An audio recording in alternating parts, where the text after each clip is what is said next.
Om Swastiastu, Assalamualaikum warahmatullahi wabarakatuh, salam sejahtera untuk kita semua, Shalom Nama Budaya. Izin dokter, perkenalkan kami dari SGDA 10 akan mempresentasikan student project kami yang berjudul Profesi Dokter dan tantangannya terkait dengan kemajuan teknologi dan metode pengobatan. Perkenalkan, saya Niko Mansur Muhyani Aryasi dengan 3 digit NIM terakhir 257 akan mempresentasikan mengenai latar belakang. Pengembangan teknologi digital transformasi dunia kesehatan secara masif. Inovasi seperti aplikasi kesehatan, rekam medis elektronik, kecerdasan buatan atau AI, telemedicine, robot medis, dan 3D printing telah meningkatkan kualitas, efisiensi, serta jangkauan pelayanan medis, terutama di daerah terpencil dan bagi pasien dengan keterbatasan mobilitas. Di era revolusi industri 5.0, teknologi menjadi bagian integral dalam proses diagnosis, terapi, dan rehabilitasi.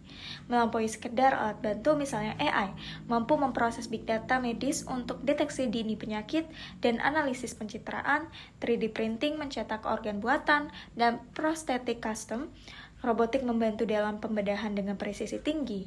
Namun, kemajuan teknologi ini menghadirkan beberapa tantangan baru, diantaranya seperti yang pertama, adaptasi tenaga medis terhadap teknologi yang terus berkembang, kemudian isu etis dan hukum, di mana perlindungan data pasien, kesalahan AI, dan pertanggungjawaban malpraktik. Selanjutnya yaitu kesenjangan infrastruktur digital, terutama di wilayah rural.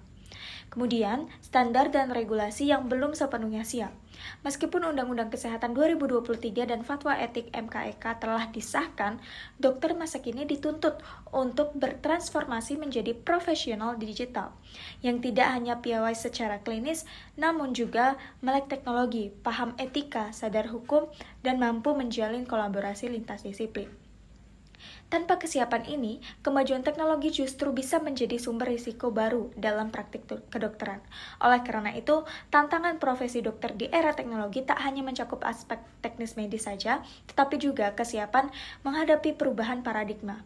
Dokter masa depan harus mengintegrasikan keterampilan klinis dengan kompetensi digital, memahami etika dan hukum teknologi medis, serta menjaga profesionalisme dan nilai kemanusiaan.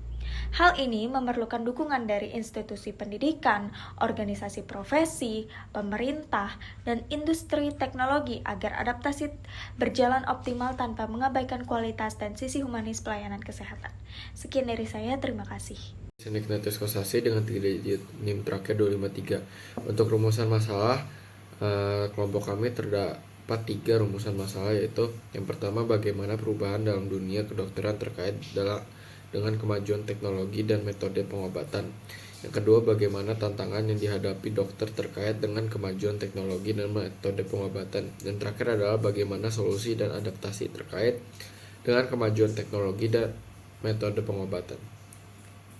Halo semuanya, perkenalkan nama saya akan Melly Darmanti Arsibawa dengan 3 digit NIM tadi 255. Selanjutnya adanya tujuan penulisan ada 3. Yang pertama adalah mengetahui perubahan dalam dunia kedokteran terkait dengan kemajuan teknologi dan metode pengobatan. Yang kedua adalah mengetahui tantangan yang dihadapi oleh dokter terkait dengan kemajuan teknologi dan metode pengobatan. Yang ketiga adalah mengetahui solusi dan adaptasi terkait dengan kemajuan teknologi dan metode pengobatan. Sekian dari saya, terima kasih. Perkenalkan, nama saya Emade Ananta Nugraha Wisesa Sudastra dengan 3 digit NIM terakhir 231. Pada kesempatan kali ini saya akan menjelaskan mengenai perubahan dalam dunia kedokteran. Perkembangan teknologi dalam bidang kedokteran selama 1 dekade terakhir ini telah membawa perubahan yang signifikan terhadap praktik klinis, pendidikan kedokteran, serta peran dokter secara keseluruhan. Kemajuan teknologi ini seperti kecerdasan buatan atau AI, telemedicine, big data, precision medicine, serta robotik bedah telah memperluas cakupan pelayanan kesehatan, namun juga menghadirkan beberapa tantangan-tantangan baru bagi profesi kedokteran.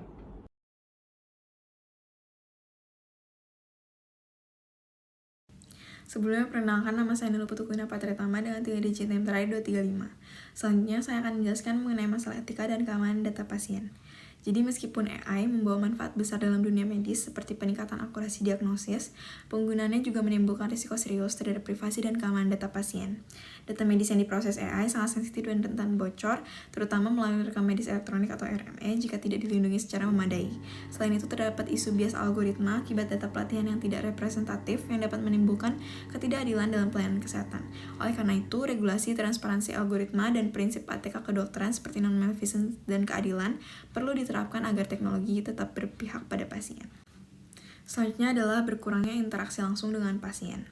Jadi penggunaan teknologi dalam perawatan seperti sistem otomatis beresiko mengurangi interaksi langsung antara perawat dan pasien. Hal ini dapat menurunkan kualitas komunikasi emosional dan dukungan psikologis yang penting dalam perawatan. Berkurangnya kontak manusiawi dikhawatirkan dapat menurunkan rasa nyaman dan kepercayaan pasien terhadap pelayanan. Maka dari itu, penting untuk menyeimbangkan kemajuan teknologi dengan pendekatan yang tetap humanistik dalam praktik perawatan. Sekian yang dapat saya sampaikan, untuk selanjutnya akan dijelaskan oleh rekan saya. Terima kasih. Baik, yang selanjutnya saya akan menjelaskan mengenai ketimbangan akses teknologi di berbagai daerah. Sebelumnya, izinkan saya untuk memperkenalkan diri terlebih dahulu. Perkenalkan, nama saya Asma Muti Kamila dengan 3 digit NIM terakhir 259. Untuk aspek yang pertama yaitu adanya infrastruktur. Jadi daerah perkotaan untuk alat kesehatan yang ada di fasilitas itu cenderung lengkap, yaitu bisa terjadinya MRI, CT scan, serta alat lab yang lengkap. Namun di daerah pedesaan sendiri atau umumnya daerah 3T, itu umumnya hanya X-ray saja yang tersedia. Kemudian untuk dampaknya itu bisa menunda diagnosis serta intervensi terhadap penyakit yang terbatas. Yang kedua, dari aspek internetnya di daerah pedesaan itu akses internet belum merata sehingga cukup susah untuk mempunyai akses terhadap internet. Kemudian yang ketiga ada medical record serta telehealth. Banyak vaskes yang belum familiar terhadap medical record tersebut dan juga telemedicine. Hal ini diakibatkan karena kurangnya pelatihan serta pendampingan secara teknis. Kemudian, adanya distribusi tenaga medis juga yang belum merata. Jadi sebagian dokter spesialis itu hanya terdistribusi di kota besar dan 50% dari dokter spesialis itu berpraktik di Jakarta. Dan daerah lain seperti NTT, Papua, serta Maluku itu kekurangan dan tenaga ahli, terutama tenaga ahli spesialis untuk menangani penyakit-penyakit tertentu. Kemudian adanya regulasi dan juga strategi dari pemerintah berdasarkan Permenkes No 20 tahun 2019 serta platform Satu Sehat dan juga transformasi digital itu sudah mengatur berbagai regulasi seperti telemedicine serta medical report. Namun dalam implementasinya itu masih terhambat. Jadi untuk dampak keseluruhannya terdapat dari keterlambatan diagnosis, kemudian susahnya intervensi yang dapat mempengaruhi dari performa kualitas kesehatan sendiri.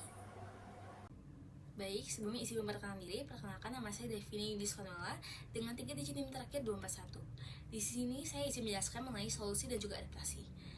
Untuk solusi dan adaptasi yang dapat dilakukan adalah yang pertama, pelatihan berkelanjutan untuk dokter. Pelatihan berkelanjutan atau Continuing Medical Education dan Continuing Professional Development sangat penting bagi dokter untuk tetap kompeten menghadapi kemajuan teknologi dan metode pengobatan yang terus berkembang. Model pelatihan tradisional seperti seminar tatap muka kini dianggap kurang fleksibel, mahal, dan juga sulit diakses, terutama bagi dokter dengan jadwal padat atau yang berada di daerah terpencil. Sebagai solusi, metode baru seperti microlearning dan just-in-time training telah terbukti lebih efektif. Sekitar 78% dokter telah menggunakan microlearning dengan tingkat kepuasan mencapai 82%.